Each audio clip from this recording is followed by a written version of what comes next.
Welcome to the second episode of Proof Over Promises. My name is Cathlene Miner. The months after the adrenaline fades in the season where people expect you to be back to normal and they wonder, you're out, you're gone from that situation.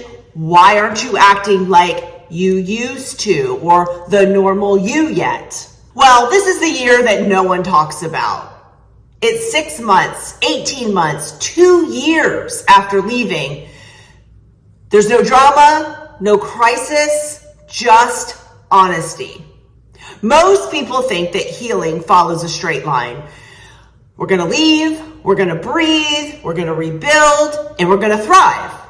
Why not go in that order? But real life doesn't work that way. And for many people, the first few months after leaving feel surprisingly manageable. Because you're focused, you're moving, and you're solving problems, right? You see that progress, it's tangible, it's right in front of you.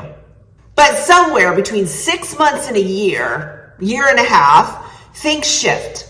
The urgency wears off, the noise quiets, then suddenly you're living in a space that you fought so hard to create, and that's when questions start to creep in. You've got a little bit too much quiet time. And you ask yourself, why am I so tired? Why don't I feel settled yet? Why do I miss things that weren't good for me? This doesn't mean that you want to go back. It means your nervous system is adjusting back to a new normal, and no one explained what it would be like. When you've lived in long-term stress, your body adapts. So high alert becomes normal. Problem solving becomes automatic, and chaos is what becomes familiar. So when that ends, calm doesn't always feel peaceful. It can feel empty, unfamiliar, and unsettling. And quiet can feel like something's actually missing. Predictability can feel boring, and safety can feel truly strange. Let's face it, it's something that's not your norm yet. And that's why so many people that are at this point in the timeline ask themselves, why am I not happier? I should be happy by now. I feel unmotivated and something must be wrong with me. And I want to let you know that nothing is wrong with you.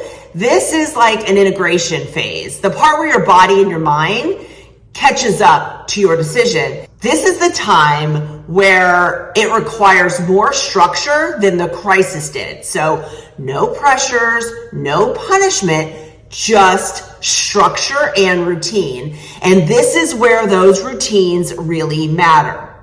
This is where consistency matters. This is where small daily follow through becomes the difference between stability and drifting.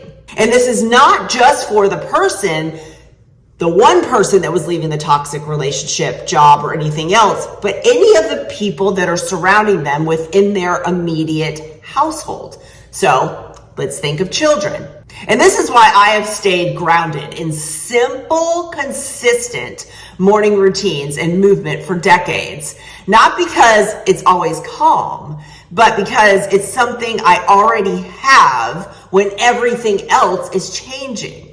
And this is what we work on with our survivors or anyone that goes through the self-perception makeover, because nobody talks about how hard these things are and how much simpler it can be if a routine is consistent. During this year, your job is to reinvent yourself. So it's to stabilize. Stabilize your sleep, stabilize your body, stabilize your money awareness. That's why we work so much on budgeting, spending, saving. Every single cent is documented.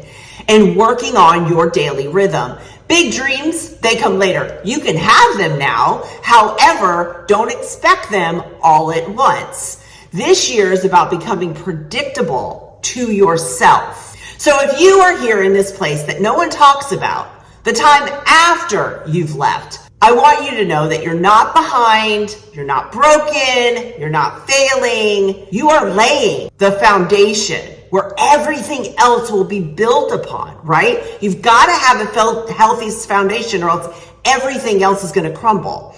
This year is about practice, coming up with routines, sticking with them. It's not about perfection. So do things like get up at the same time, move your body consistently, tracking money without guilt and shame, just getting it in front of you so you can see it, and choosing calm when chaos feels really familiar.